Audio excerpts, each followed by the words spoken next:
Hello and welcome all to the massive open online course, session 5 of the 13th iteration for the University of Nicosia's master's degree in digital currencies. My name is Andreas Antonopoulos and I'll be answering your questions from last week. And we have some great questions from the audience. I'm also checking in on the chat to see how everyone's doing, and hopefully everybody's ready to learn. And that sounded a lot cooler in my head than when I said it out loud. Let's get started. All right, first question comes from Ken. Bitcoin Core version 1. Bitcoin Core has been in development now for over 10 years. When might the software version 1 be expected? In the traditional saying in open source software, it will be ready when it's ready.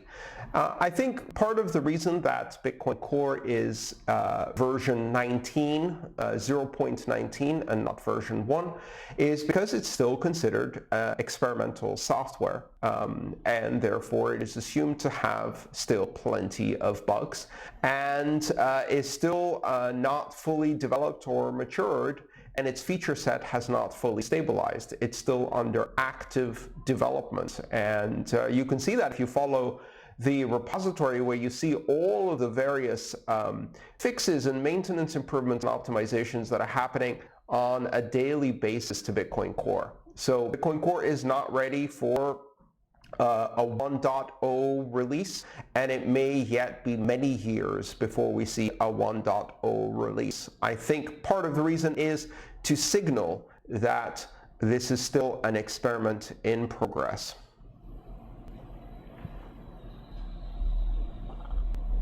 Next question comes from Stephen. Stephen asks, can I copy the blockchain? Once I've synchronized and validated the Bitcoin blockchain, after 6 days, my system got corrupted and core was dumped at 73%. Can I simply copy and paste it to an external hard drive for my own validated backup? Yes, you can. You can copy the blockchain data files produced by Bitcoin Core, and you can also start a node from those data files and either continue syncing from that point on, or reindex from the beginning if you want by passing the reindex option into Bitcoin Core. Now keep in mind, the vast majority of the effort required to do the initial sync of the blockchain is not, as you might think, the bandwidth for downloading 220 gigs of data approximately that the Bitcoin blockchain is today. In fact, the massive effort that is on your computer for that is CPU bound. And the reason for that is because in order to validate the blockchain all the way up to the current block, Bitcoin Core checks the signatures and block integrity for every transaction and every block and builds a transaction database from scratch. That's an essential function of every node in the initial block download, which is to validate all of the information. And that takes a lot of CPU. Also, because there's a lot of database reading and writing, it takes a lot of RAM, which can be used to cache some of those database writes, and it takes a fairly fast hard drive. So depending on the setup of your computer, you may find that it's faster or slower on different types of computers. A computer that can sync the initial blockchain download of Bitcoin in about a day and a half is a type of 8-core CPU, 16 to 32 gig of RAM computer with a solid state drive that is fast. And that will allow you to cache a lot of the database reads and writes, as well as use the CPU to its fullest extent in order to validate the blockchain quickly. Now, once you have validated the blockchain, you can copy that and create additional Bitcoin nodes off that database. In fact, many of the commercial nodes that ship, for example, on Raspberry Pi computers or mini computers that you can buy as a pre-initialized node, come with a partial download of the Bitcoin blockchain on them. And if you want, you can tell that node to resync from the beginning, to revalidate that blockchain from the Genesis block. Of course, that will take, especially on a low-powered computer like a Raspberry Pi, it will take about a week to do so. Now, the good news is that when you're doing so, you don't need to trust the source of that data necessarily, because if your node is well connected to the network, as it's validating this blockchain, it will arrive at the same tip of the blockchain and validate all the way to the same height as reported by all of the other nodes on the network. And that validation process is authoritative. So if you're given a corrupt blockchain, your node may be able to validate it at some point, but it will notice very soon that it's not consistent with what other nodes are reporting as to the current height and current block hash of the Bitcoin blockchain.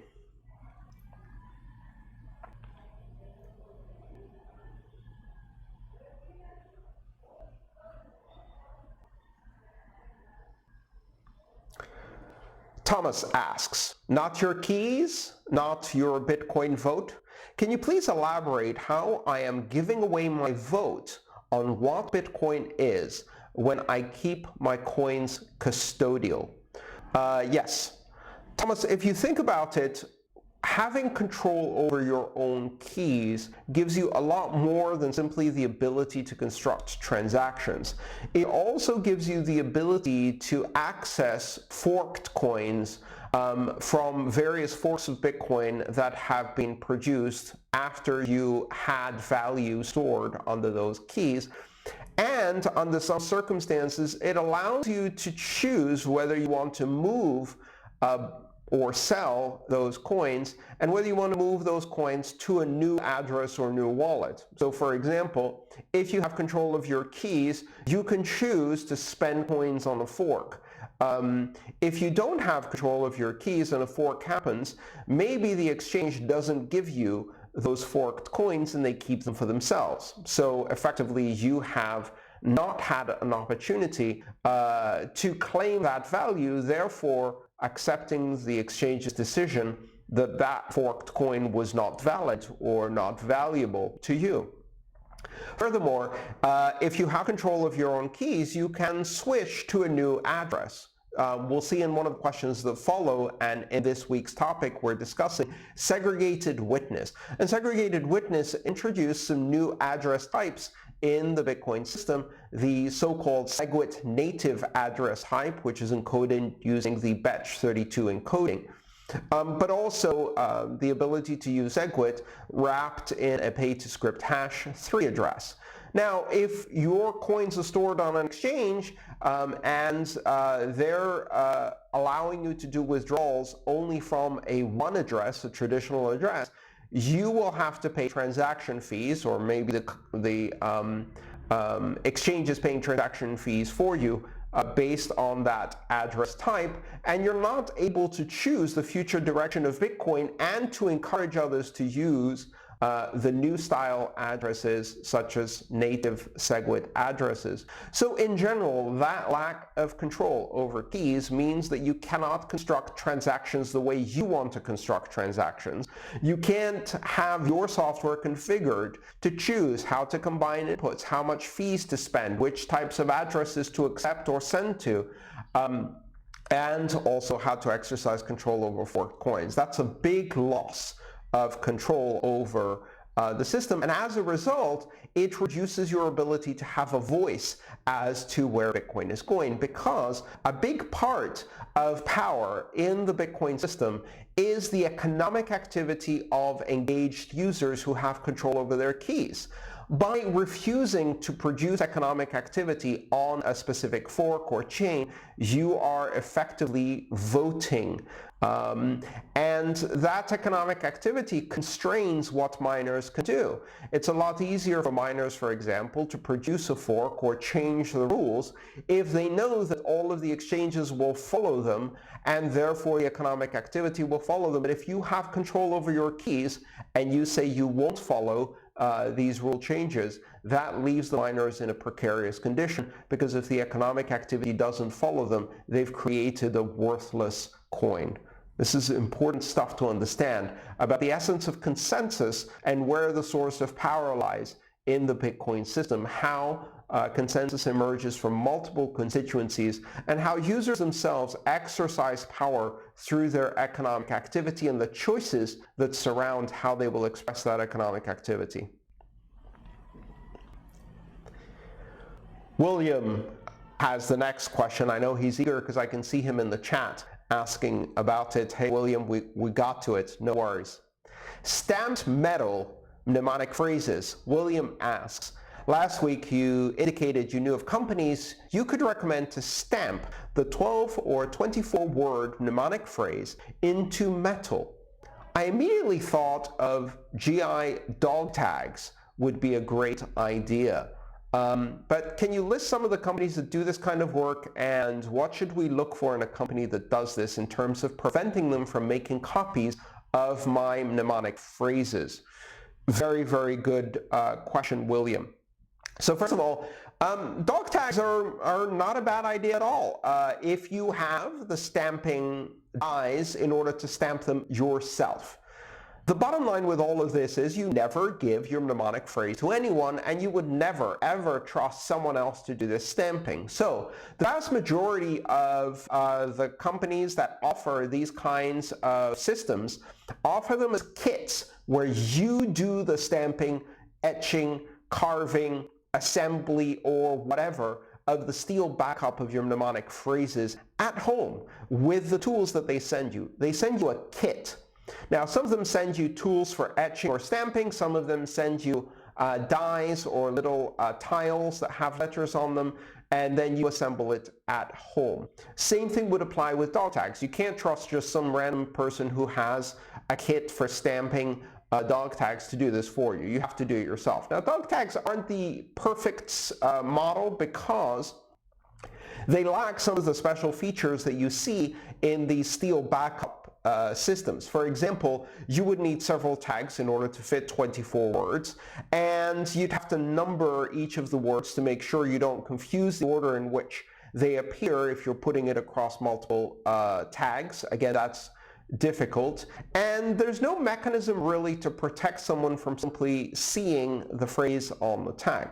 By comparison, there are a number of companies that offer these products. I'll mention just one, which is the first one to do this, just because they're a veteran of this space. So this isn't an endorsement of their project or product, and you have to look at the analysis done by third parties, and that company is CryptoSteel. They were the first to make this.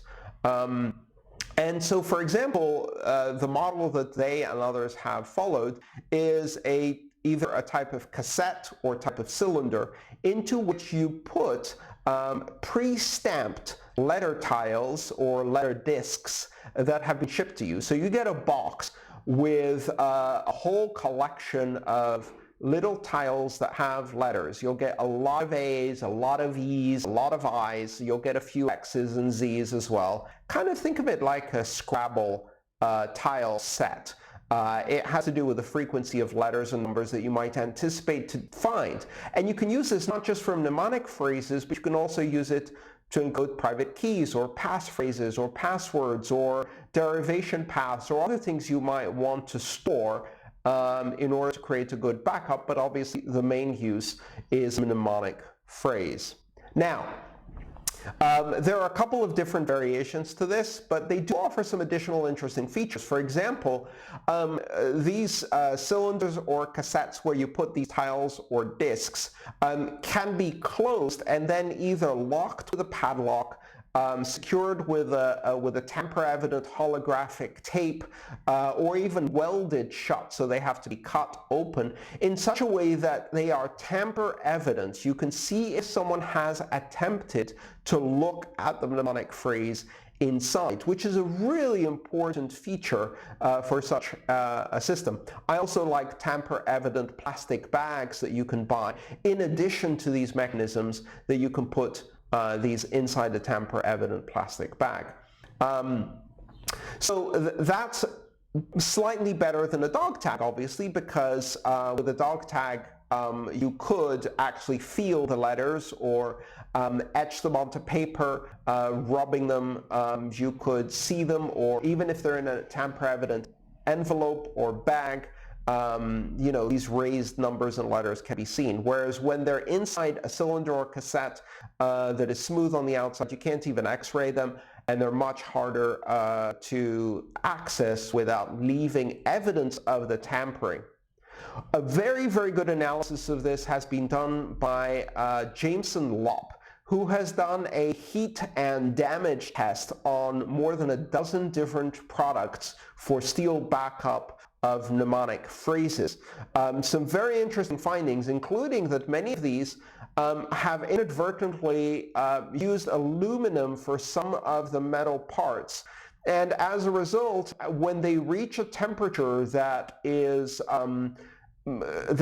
expected in, for example, a house fire, when you have furniture and stuff like that burning, even when stored inside a fireproof safe, the aluminum melts, whereas the steel doesn't. And if the aluminum melts in certain ways or warps, the tiles can go out of alignment or fall out of the system, and as a result, you lose your backup. That's very important to understand. You want devices that are made entirely and only of steel, so that they can be resistant to very high temperatures, such as those you might anticipate in a fire. And there's some great products out there. Check out Jameson Lopp's analysis on steel backup devices. Next set of questions come. Well, let me just check the chat quickly. Ooh, very good.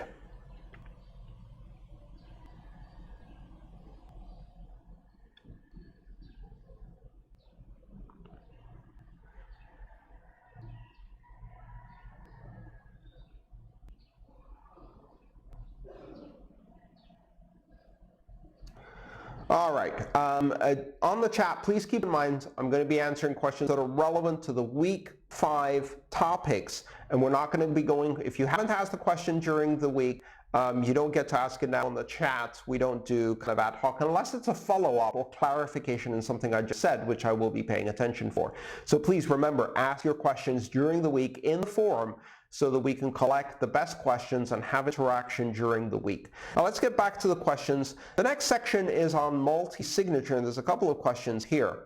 Multi-signature authority and policy levels. Poe asks, can someone set monetary transaction limits for each of the signatories? For example, signature A has a signing authority of up to 25 Bitcoin, signature B has up to 15 Bitcoin, signature C has up to 10 Bitcoin, D has up to 10 Bitcoin, etc.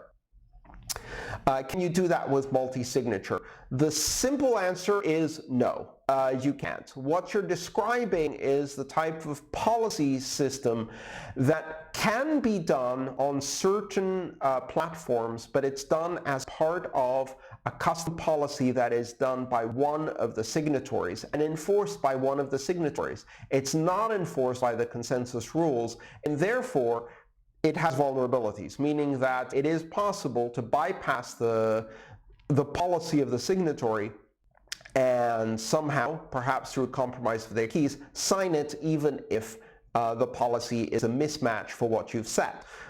So while some providers of multi-signature storage schemes offer policy-based and velocity-based, as they're called, controls, these are entirely proprietary and are not enforced by consensus. Now, it is possible that in the future we might see this kind of development. In fact, there is a specific category of Bitcoin script developments that would allow us to write scripts that do this, and these are called covenants.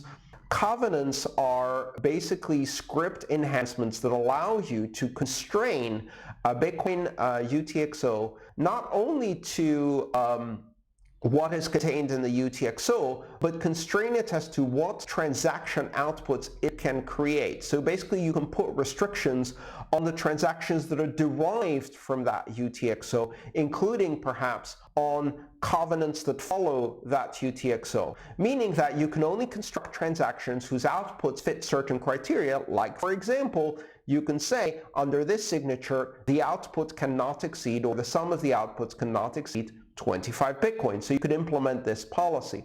Now, you could also say, and further transaction from that must have the same covenant, which then would continue that restriction on future spending of that coin.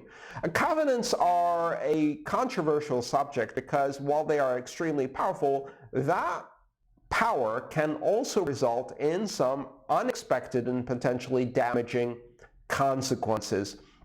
In programming, we call these powerful foot guns because you can use these types of technologies to shoot yourself in the foot in a spectacular way. And when it comes to Bitcoin, we're talking bazooka foot gun. So covenants are one of the ways these might be implemented. There is currently no proposal for no agreed on proposal for covenants, although several different varieties of covenants have been proposed by different people.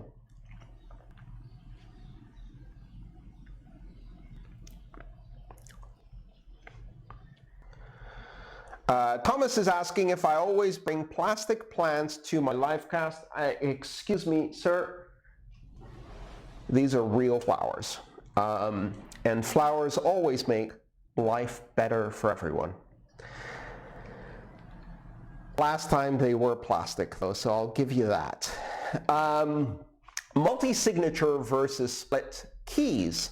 John asks, a key can be split into several parts and then reconstructed with M of n schemes. How does this differ from multi-signature?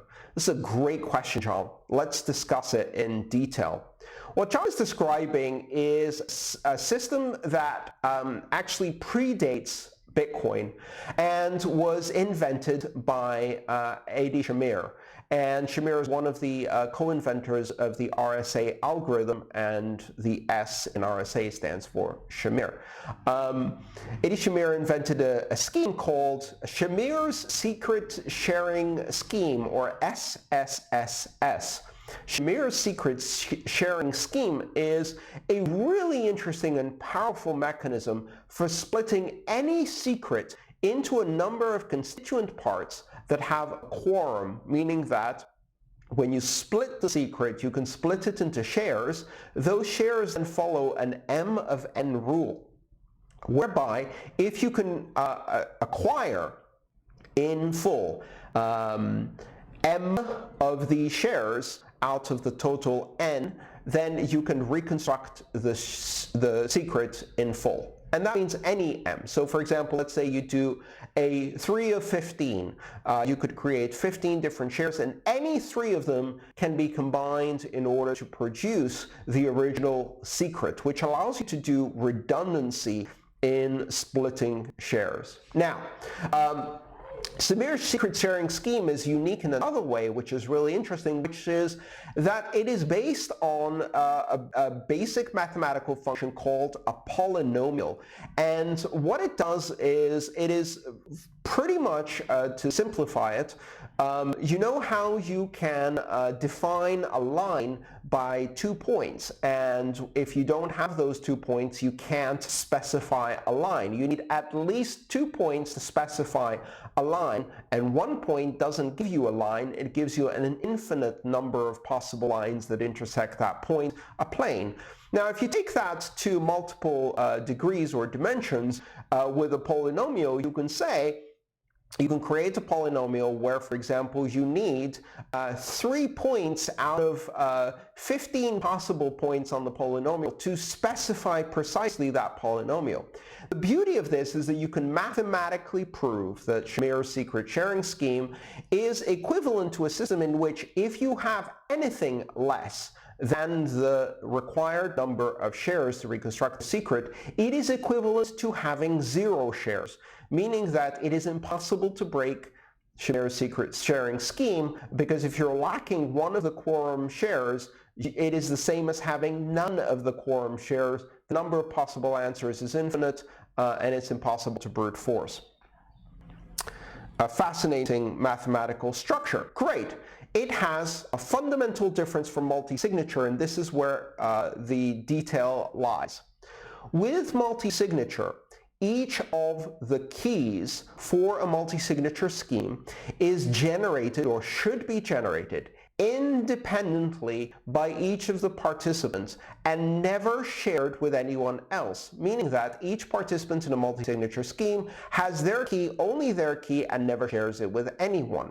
The multi-signature scheme can then be produced by putting together all of the public keys that are shared by the participants without the private keys ever coming together. Furthermore, at the moment that you want to execute a transaction, each one of the participants in the multi-signature scheme can independently sign with their key, and the signatures can be collected together to produce the transaction without the private keys ever being collected together.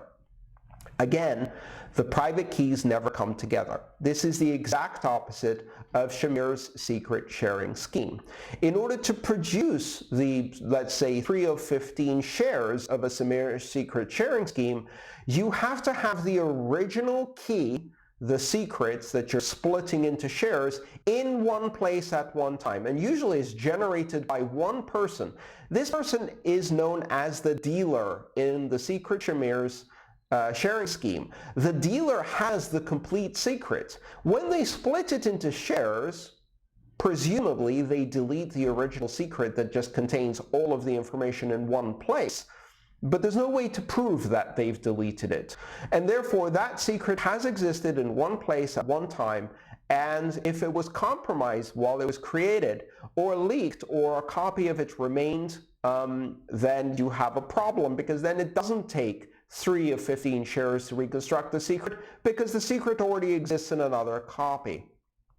Furthermore, if you want to sign a transaction with that secret, you need to bring together 3 of the shares, and then you have to reconstruct the secret, at which point, once again, the entire secret becomes available in one place at one time to one person, who then signs with that secret, and there's no reason why they couldn't keep that copy and continue to sign with that secret without bothering with any of the other participants in the secret sharing scheme.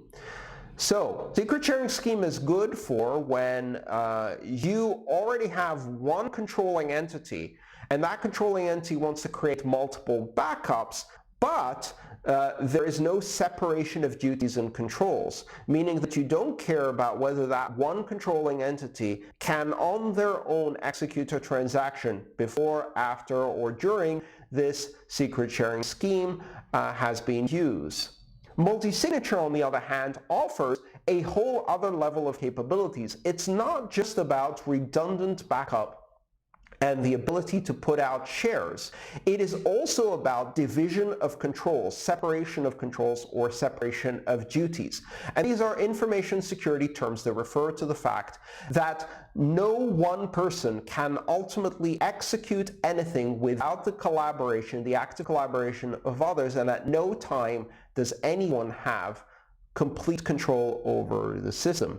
The other thing that arises from this is the ability to do non-repudiation and audit. Non-repudiation and audit means that if I have a signature from a multi-signature scheme that is being produced by 3 signatures that correspond to 3 public keys, I can identify which 3 parties executed those signatures, and they cannot claim they didn't execute those signatures unless they lost or compromised their key, meaning that I can assign responsibility for the execution of this transaction to the 3 parties that contributed their signatures out of, say, the 15 parties. This is not possible, again, with Shamir's secret sharing scheme. So, depending on what you want to achieve, if what you want to achieve is backup of your seed, then Shamir's secret sharing scheme is a good technique as long as you follow a standard, and there is a standard for this. It's called SLIP 39, and it's been produced by a company called Satoshi Labs, the inventors of the Trezor hardware wallet. Now, SLIP 39 gives you a standard way to create a Shamir secret sharing scheme set of shares from a mnemonic phrase of 12 to 24 words in such a way that your shares are also mnemonic phrases made of words, different set of words, but still words, that you can store in multiple locations. And it has the necessary tooling to be able to add these shares one at a time back into a hardware wallet, produce a signature, and never have the key assembled outside of the hardware wallet, and this is very important. That's a great mechanism for backup, but you have to use the standard. Don't try to improvise.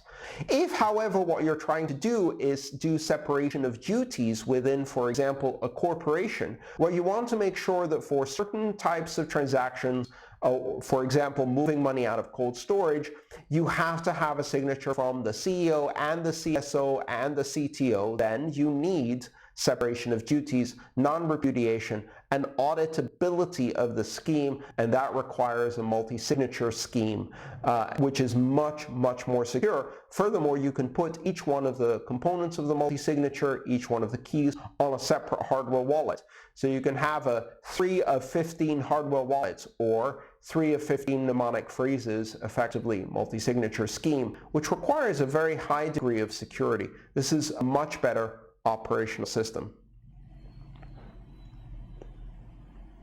All right, that was a long answer, but this was a really important topic because there's often a lot of confusion about the fundamental security differences between Shamir's secret sharing scheme and a multi-signature scheme that's evaluated by consensus rules on the blockchain.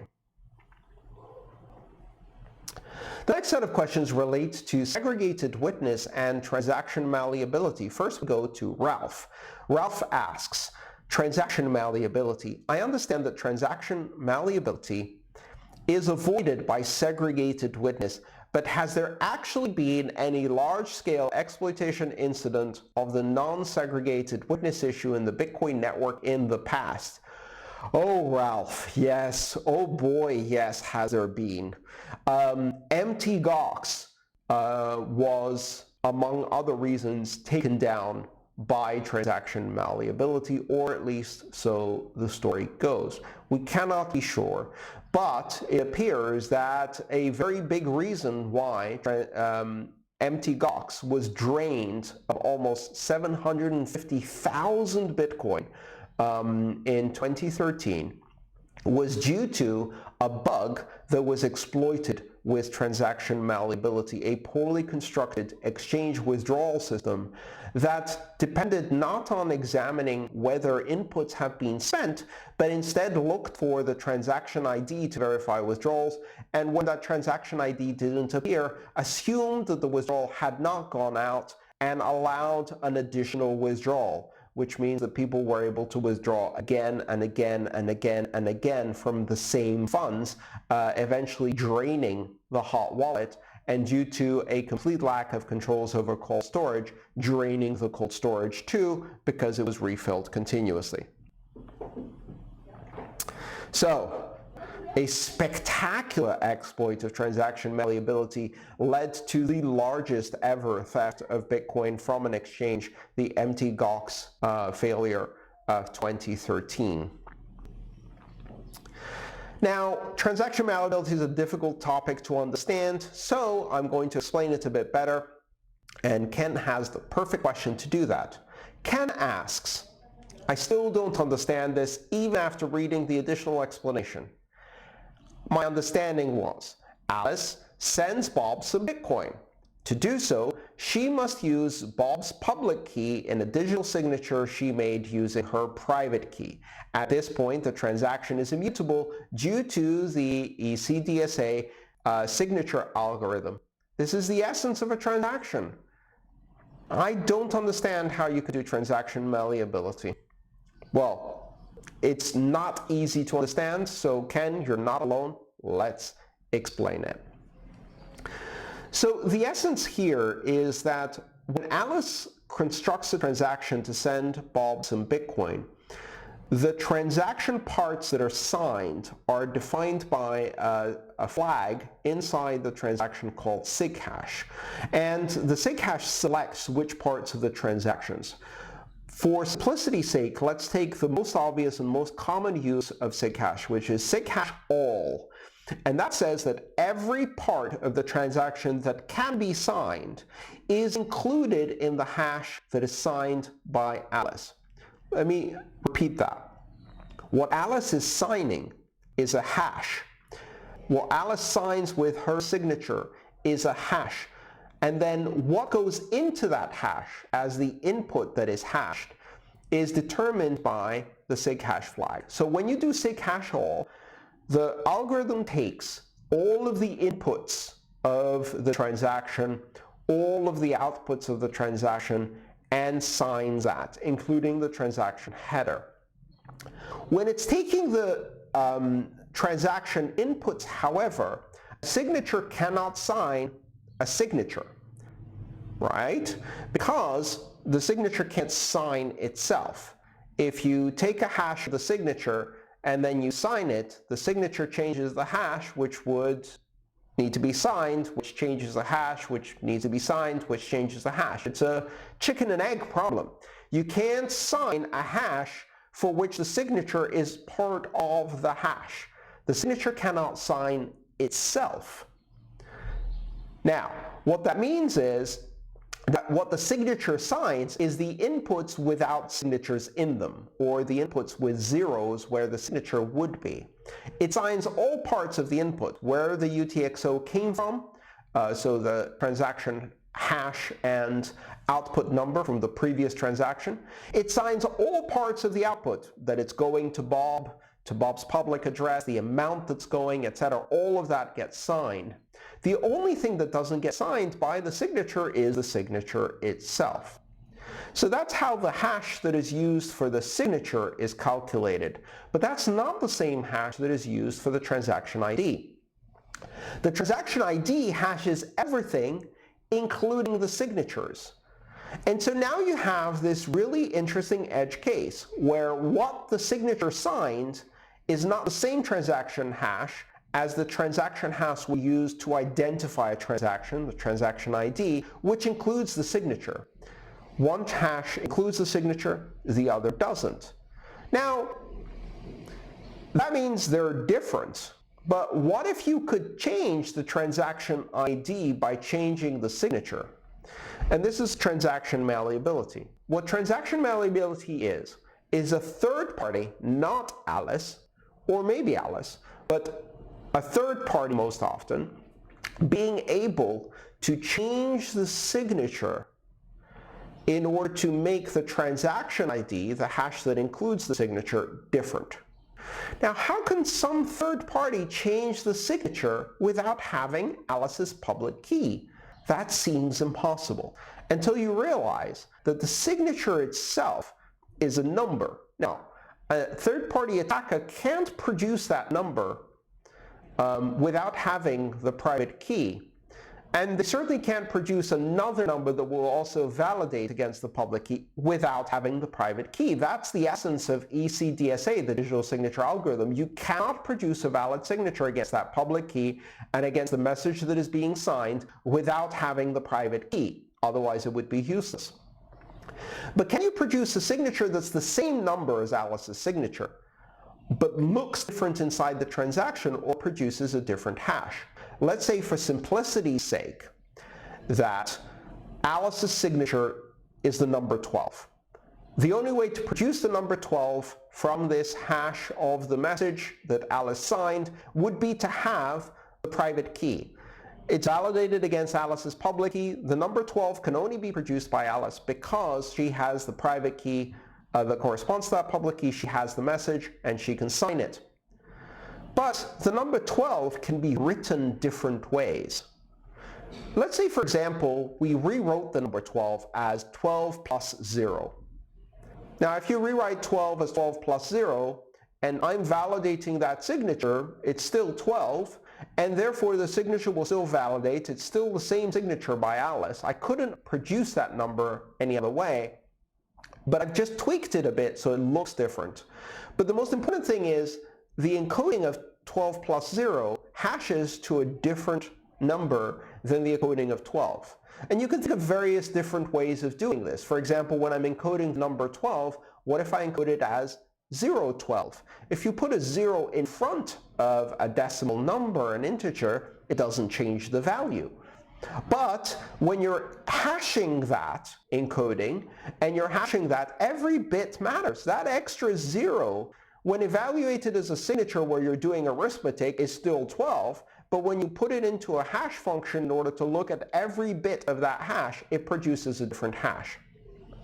So transaction malleability is a third party taking Alice's produced transaction when Alice transmits it over the network, taking it, changing one of the signatures in a very subtle way that doesn't change the number, but produces a completely different hash as the transaction ID, and then re-injecting it into the network in a way that reaches a miner first, so that the miner receives that transaction, validates it, sees the signature from Alice, it's still the same number, 12, just encoded in a weird way, and therefore accepts that transaction and mines it into a block. Alice's transaction got mined. Alice's transaction is still paying Bob. It's still spending the same money. It's still going to the same destination. It's still paying the same amount. The attacker can't change any of those characteristics. All they did was made the signature look a bit different so that when it's hashed as part of the transaction, it produces a different transaction ID. Now, if Alice looks at her balance, she'll see that the Bitcoin has been spent. But if she searches for the transaction hash that she thought she produced, she won't find it, because that money was spent by a transaction with a slightly different transaction structure, which produced a completely different transaction hash, and Alice won't be able to find it on the network. This is how transaction malleability works. And it can only fool Alice or somebody else if Alice is mistakenly looking not for whether UTXOs have been spent, but looking for a specific transaction ID. The bottom line is, transaction IDs that have been transmitted to the network but not mined are not secure. They're not unique identifiers. What the fix of SegWit was for transaction malleability was to produce a transaction ID or transaction hash without signatures to match the transaction hash that is being signed by the signatures, so that since the signature is not included in the transaction ID hash, you cannot change the transaction ID hash by subtly modifying the signature, and everything else that is included in the transaction ID hash is signed and therefore committed by the signature and cannot be changed, as you note, Ken, therefore fixing transaction malleability. There were really many ways to fix transaction malleability. One was to look at all possible ways you could change a signature and make it produce a different hash. Okay, so I gave you an example, writing a 0 in front of it, padding, which doesn't change the arithmetic value but does change the hash. Great, so we fix that. Then we'd have to fix other ways of padding. What if you introduce in the script something that you then drop in the script, or other little techniques like that?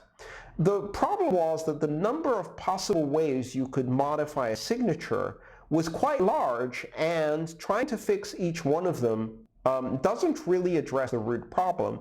It only addresses the symptoms. And you might miss some, which would then leave the transaction malleability problem unsolved. Peter Wool, one of the core developers, attempted to fix transaction malleability by finding all of the ways that a transaction signature could be modified, and then gave up, because a much better solution was simply to change the way signatures were recorded in the transaction and not include them in the transaction ID.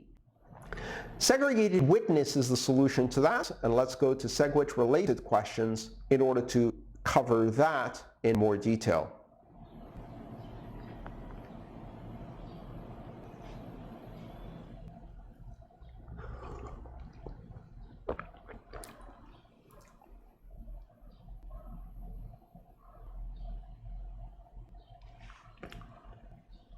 Derek asks, where does SegWit move the signature data?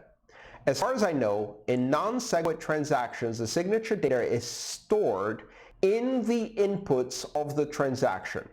Where is it stored in SegWit transactions? Derek, that's absolutely true. So the way signatures are stored is as follows. Traditionally, in a non-SegWit transaction or pre-SegWit transaction, the inputs have signatures in them.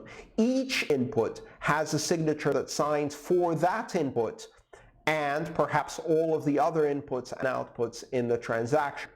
Again, the signature tells you what it's signing through the SIG hash flag. So if it's SIG hash all, it's signing for everything, but each input has a signature in it.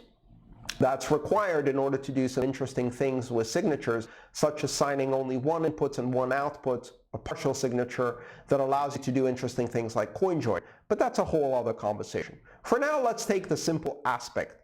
Each input has a signature in it, and therefore, when the transaction is hashed as a total, the signatures that are in the inputs are hashed.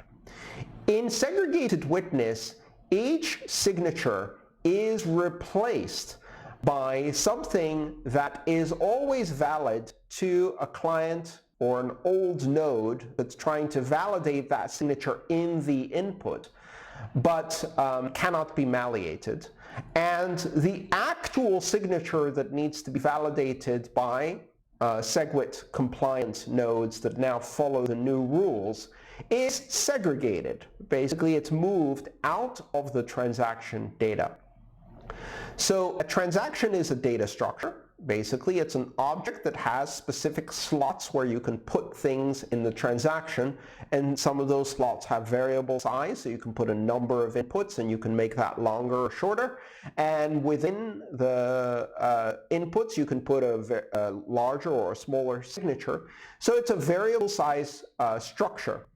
Now, when you move the signatures out of the inputs, they don't go in that structure, which is the thing that gets hashed to produce the transaction ID, and instead they go into a separate structure, which is called the witness. And the witness is simply a structure that goes along with the transaction that contains the necessary information, the signatures, the witnesses, that you need to validate the transaction. Now, this is not, and this is very important to understand, this is not an optional part of the transaction. While it appears optional to clients that have not upgraded to validate the SegWit rules, on August 1st, 2017, all of the nodes that continue to follow the original Bitcoin blockchain upgraded. When I say all, okay, not all, 95% of them. 5% of them remained on the old rules and were able to continue to follow because they looked at the signatures in the inputs and they found something valid, but they were no longer validating signatures. Importantly, however, all of the miners were now validating signatures that were segregated and therefore were part of the witness part of the transaction structure, outside the transaction structure. The witness part is not optional. The witness part is validated by every single node that is following the new SegWit rules as of 1st of August 2017, and all of the miners. And this is because any miner that doesn't properly validate the witness part runs the enormous risk of including a transaction that is not properly signed, which every other miner and every other node that is properly following the segregated witness rules will see as invalid and reject, therefore rejecting the block it's included in, therefore costing that miner all of their electricity, effort, and giving them no reward. The consensus rules include validation, mandatory validation of the segregated witness component, meaning that when a node is syncing the network, when it's receiving transactions from other nodes, it asks for and receives the witness part of the transaction as well as the transaction itself. And in a block, the transactions are all included in the transaction Merkle tree, and the witnesses are all included in the witness Merkle tree, and both the transaction Merkle tree and the witness Merkle tree are encoded in the in the block header and proven by proof of work, and therefore committed to by the proof of work. Meaning, miners validate transaction Merkle roots, they validate witness Merkle roots, they commit both into the block header, and as a result mine both. The witness Merkle root is put inside the Coinbase transaction. The Coinbase transaction is then in the transaction Merkle root, and the Merkle root of transactions is in the block header. Therefore, all of them are part of what produces the block header, and all of them are committed to by miners. And in order to commit to all of the witnesses, they have to validate all of the witnesses. Where does the SegWit data go? It goes into the witness structure that is transmitted alongside each transaction when transactions are propagated through the network, and mined alongside all of the transactions in a separate Merkle tree that is committed to in the block header via the Coinbase transaction.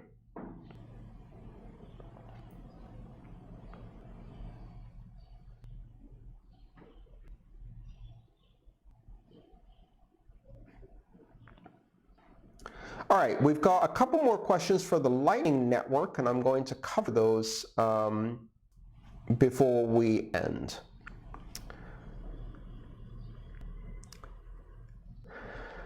Lightning Network and full nodes. Willeen asks, how is the Lightning Network book coming along?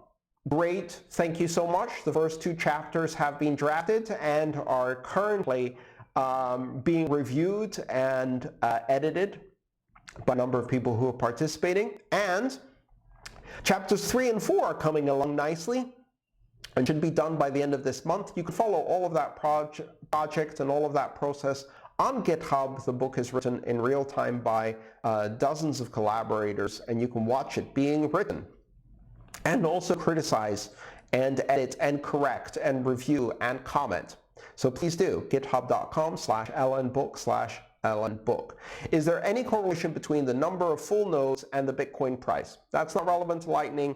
I would say no. I don't know of any correlation and don't see any reason why there would be a correlation. Nodes are not rewarded for acting and therefore, or for existing, and therefore there's no reason to run a node that relates at all to the Bitcoin price.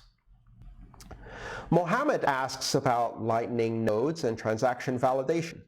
Is it necessary to run my own Lightning nodes in order to send and receive Bitcoin via the Lightning network? In the main layer of Bitcoin network, every node validates every transaction. How is a Lightning transaction validated if they only exist within the payment channel? Okay, 2 separate questions here.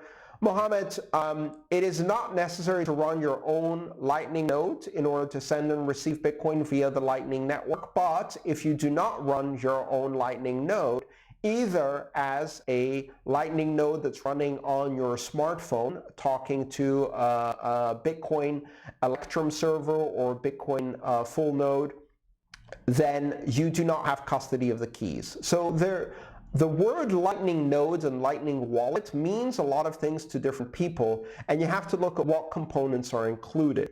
Think of a Lightning node or Lightning wallet as something that has, first of all, a key store.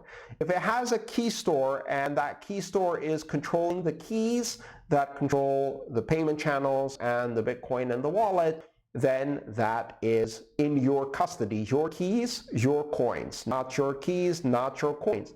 There are custodial Bitcoin Lightning wallets that you run where somebody else is running the Lightning node and somebody else is controlling the keys.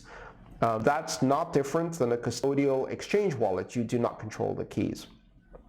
In addition to a key store, a Lightning node has a gossip protocol that talks to all of the other Lightning nodes on the network, its peers, and through the peer-to-peer network learns about what channels exist and then has an idea about how to use those channels in order to create a Lightning payment that goes from channel to channel to channel to reach its destination. This is called route construction or path finding, and in order to find a path, your node needs to know about the channels that are advertised, some 65,000 channels, I believe, last count. And in order to know about these 65,000 channels, it needs to talk to other peers on the Lightning network. Some Lightning wallets do not do their own path finding or route construction, but instead use another node as an intermediary. This is called a trampoline routing, where basically you send it to that node and that node then figures out how to get it to your ultimate destination and does the pathfinding for you. In that, you lose some privacy and you lose some control. You can install a Lightning wallet on your smartphone that does its own pathfinding and has custody of keys. Several of the popular Lightning wallets do that. Eclair is one example of a wallet that does that. Then you might consider whether your Lightning node or wallet also communicates with a Bitcoin server node that you control.